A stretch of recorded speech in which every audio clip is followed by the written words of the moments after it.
lead pencil. There's not a single person in the world who could make this pencil. Remarkable statement?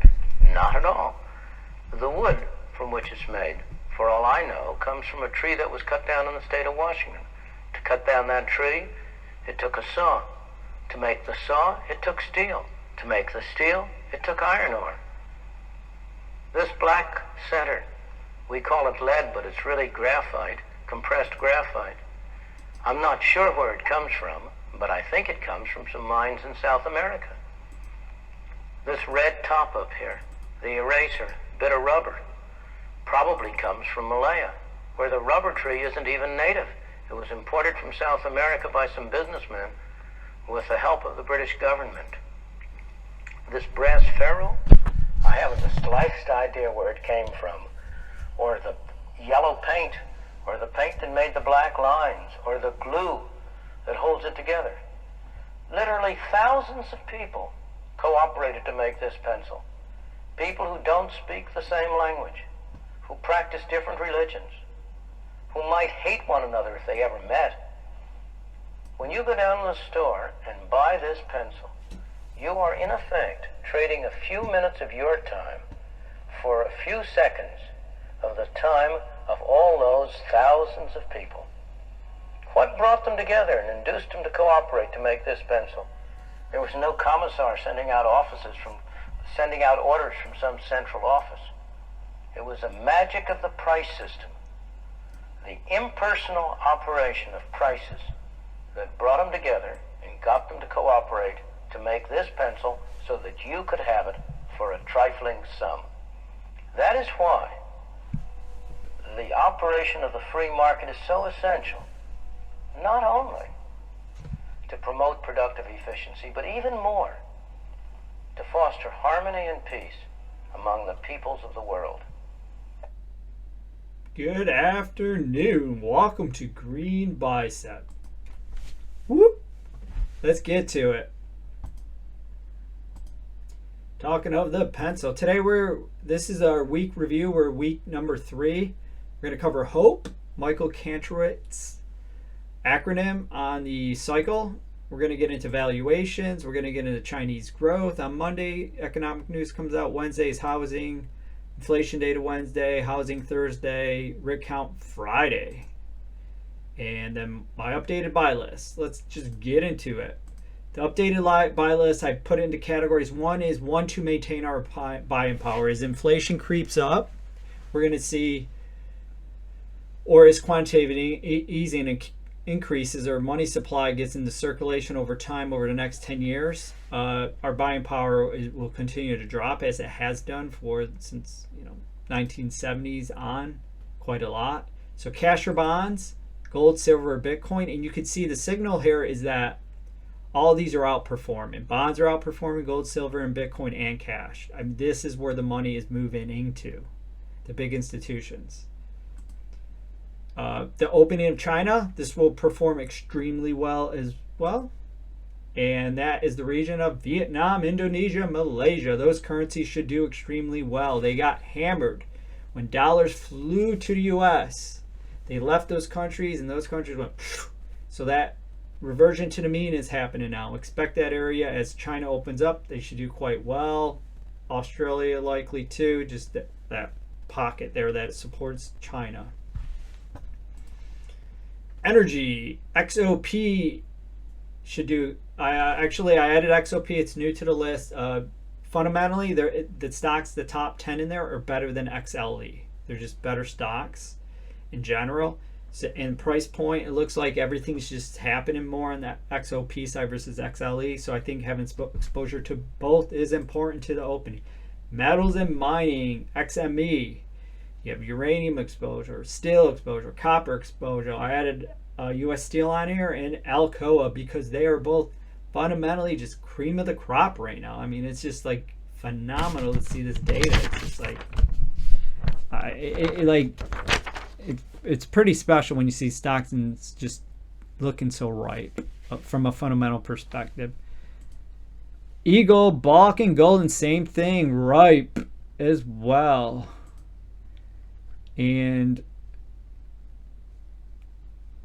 and dry bulk, which is the rate. And then there's also one other shipper I have down below. That's why I was thinking about that. So dry bulk shipping, BDR, the shipping rates, that should be just a straight up play on price. Event driven, you got the Bitcoin miners. They've already starting to take off. The next halving is 2024. The Bitcoin network is getting stronger. Paramount Global is watch Buffett and his actions. This could be a good play as well. Mario Gabelli tends to do event-driven plays like this, and he'll dump a boatload of money in. Well, typically he'll do M&A, so the deal will be announced, and he'll go in post the announcement of the deal and do a slight arbitrage on the closure of that deal, whether it's 1, 2, 3, 4%. And I'm not sure how he hedges, but he must hedge with puts or something. But this is more of an event-driven play where it's not an M&A deal at this point, but it's you're getting in on a potential turnaround where Buffett and team are like fixing things. Risky beta names. Coal is risky because the price per ton has gone way up, but the fundamentals of that industry are excellent at the same time. Bulk shipping is publicly traded shipper that ships coal, so it's like a double whammy. It's a very risky play, but it's one to watch. Long volatility, figure out a way to go long volatility because we are likely going to get a big correction here, and volatility, the VIX will kick up. Central South America, if we do get a big kick up in volatility, Central and South America will get whacked hard. But saying that, that's why it's on the risky list. In the sense that watch Central and South America, same thing, reversion to the mean. Their currency should be strengthening. Watch their trade. Too much of a trade deficit always brings trouble. Companies or businesses, corporations, countries run out of money. And in Central South America, they tend to have to go to IMF. They get a few billion loan. The IMF puts in certain constraints on them and so on and so forth. I got to read the Economic Hitman book still. I haven't read it. Amgen, Pfizer, and healthcare. Yeah, it's in risky. So Amgen and both Pfizer have beautiful fundamentals. I don't know the industry, so it's in risky. But beautiful fundamentals, that whole area. Here we are. Here's the cycle. In the next 2 to 3 years, watching it now closely, you could do really well, not lose a lot of money, and potentially make a lot. Housing, orders, profits, employment. 1, 2, 3, 4. Currently, you could see we've passed phase 1, we've passed phase 2, now we're in 3. Profits can turn over. The thing is, will employment shoot up? We don't know, but for sure profits will turn over, and employment is likely going to remain sticky this year as long as the Fed doesn't raise rates above 6%. If it stays 5.5 or lower, I think we'll be okay. And then in Q4, we'll have our 2024 budgets. They'll reassess depending on what the Fed's doing. We'll know what's going to happen in 2024 and 2025. So that's where we stand. Saying this, employment's likely to hang in there for a while, but we will see a readjustment in earnings, and we will see the market drop in value. At the same time, there are opportunities. That is what that list is about. So if the market drops 20%, do not be surprised at all. That's very likely, and I would not be surprised at all if we could get a rally of 10 and then we drop 30. But I wouldn't be surprised from today's numbers we go down 20. So we're at the calm before the storm, and there's the storm. It looks quite beautiful. And you don't want to be on a boat like that when the storm's too close. So PE, I'm showing this. Yardeni, Dr. Yardeni has valuations. He basically is showing it somewhat in line from 22 to 23. The thing is, your PE could still stay the same, but the stock price could drop right down, right low, because price over earnings, if both adjust together, your PE stays the same, but the stock drops right down. So you can't use this as a way to value like what prices are going to be by themselves. It's just it's a metric. So we're in line. Now, this will show you the real story, because the margins could get squeezed, and that's when the markets say, okay, the gas station, say you're looking to buy a gas station, and they're selling gas for $5 a gallon and no one's buying it. Well, selling that gas station will be probably pretty hard because people aren't buying as much gas. So what happens, the valuation of the gas station will go down. So it would go down from $18 or 1.8 million for the gas station down to say 14 million. Well, that means the valuation of the market as a whole could easily adjust from right now we're at the S&P 500 4,000 the index, and we could go to 3,500 or 3,000. That from top to bottom is 25%, but midway might be realistic. So what I quickly communicated is that valuations are dependent upon price and how the market perceives that price as a whole. And sometimes the market will accept higher valuations than other. And we're in a period when money's contracting, rates are going up. That means valuations typically come down because people will not pay premiums for businesses when money's tight because it's harder to get new loans. It's a big cycle essentially. Opportunities do exist. And we ran through this, so I'm going to flip through it real quickly. That's my list again. Nothing new there. Long volatility. Here this is critical to the prior list. You look at this is Norwegian sovereign wealth fund, I'll call it, where they manage the country's money, the pensions, etc. $1 trillion. And they only have 4% of their portfolio in energy. Does that make any sense? It literally makes absolutely no sense. They have almost 20 in tech. And now that we're going in a period of where money is tight, it costs more to get loans, you're going to see money shifting out of high growth areas that require loans to go forward into energy, which is more these tend to generate more cash. It takes a lot of capex up front to build a big facility, but they generate a lot of cash. And we need energy. It's the lifeblood of society. So the basic materials and energy area, basic materials, you'll find minerals and metals within that. You expect those two buckets of this 1 trillion to increase. So the largest holdings of this fund in equities prior were Apple, Amazon, and I believe Microsoft. And it was Microsoft and Apple, and I think Amazon. And so they're selling those, and they're moving into some of these probably Exxon Mobils of the world. And yeah, so that's what's going on. And it's not just Norway. It's all these large institutions kind of follow each other. And so capital flows are moving. So you got the cycle flow, then you got the capital flow. So there's a combination of two things happening today. Showing this because consumer sentiment started to turn up, which is a beautiful thing. This is probably a function of oil prices, gasoline cost per gallon dropping down. Food prices are still elevated. Bananas, apples, you name it, they're still extremely high. That's the last thing that needs to give, and that will give a psychological reprieve to the people. And because currently 70% of U.S. economy is services, and services are businesses without a lot of widgets. So it's more of a psychological way to price the product, and especially small business. You could change the product price pretty easily. And so when you have gasoline way high and food, straight up seeing those every day, it's going to weigh in on everybody. And that's what we're feeling how in consumer sentiment.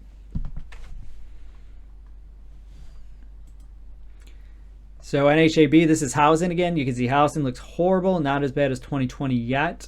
The reason why I put this in here is because it's traffic of prospective buyers. And it's just, it's almost at 2020. So it looks like Q1 is going to be very weak for the home builders. We'll see permits come out this week, and that will just give you an idea of how they're not building any new homes to protect their balance sheets, because they want to have cash and not too much debt. That's ultimately what sits in a balance sheet. More housing. This is housing, NAHB, Northeast, Midwest, South, and West, all coming down. This is a Kantrowitz again. This is a beautiful chart. It's kind of confusing, but I'll summarize it. When you look at this light blue line here, those are interest rates. Fed funds year over year, inverted. It's inverted. So interest rates really going up, but they're doing it inverted. So it's just showing how quickly we drop rates right here, and how the orders haven't caught up. Typically orders will drop down with it. And if you look back here, I analyze it pretty closely. It looks like our orders are going to come way down. And so, yeah, and it looks like we're going to have a hard recession just looking at this, because we need orders to improve, I believe, before rates start to go up, and then we know we're not going to have a hard landing. And it doesn't look like that's going to happen. I think that's how it works. definition is a hard soft landing. But the fact is, looking at this, meaning orders potentially are going to go a lot farther down, and with a inverted yield curve signaling the market's broken, as well as the advanced decline stocks, their internals are extremely weak, I would say yes, we're going to have a 20% correction. So be prepared. China PPI, this is producer price index. It's just how much it costs for goods. It's gone negative. That's never good for too long. China's going to pump money into their economy. No denying it. Here you see consumer confidence. It goes up. And then typically property prices will they shoot up as well. I'm going to skip to the next chart because it's just to me it's more clear. Here you look at 2015 and you have prices of homes going up. Prior to that, you had the stock market going up in China. So stock market led, housing prices next, and then next was credit. And so that was like the order and the way it looks here, but really credit turned on first and it takes longer to filter through. And the point is, this is happening now, again today. And so we're going to start to see credit turn up, and then, China's definitely opening up, and they don't have a choice, frankly. China was in a recession from 2020, 2021, and 2022, and then COVID at the same time towards the end of that. And so it's all opening up in that area. Morgan Stanley raises MSCI China Alibaba price targets in second bullish call on Chinese stocks in the month. Also, Goldman Sachs raised the price of LME copper by 27% for year 2023. And there's other calls out there too that are starting to pop up. So essentially, everybody is becoming bullish on China all at once. Capacity utilization. I'm showing this because this is the United States of America. This shows we cannot make more widgets. We're at 80%. And the Federal Reserve, there's some working papers out there, and it's saying our inflation, there's supply side inflation and demand side. And this is mostly supply we're feeling in the United States. And it has to do with the Russian war, the supply chains breaking, COVID, and then us being at capacity. So we need to open more plants in the U.S. So we got to find a way to incentivize companies to build in the U.S. versus China. Because if they try coming to the U.S. today, guess what happens? There's too many companies in China selling that Band-Aid for 50% less or whatever it is. And so they can't do that unless there's like a tariff. Probably the federal government will have to put a tariff. That's really what we need to do. I mean, you say, free markets, this and that, but the fact is, what is free? So the list again, zip through it. Long volatility. And that's all I have today. I appreciate your time, and if you have any questions, please reach out to me. Any commentary. This is Green Bicep out on week 3 of 2023.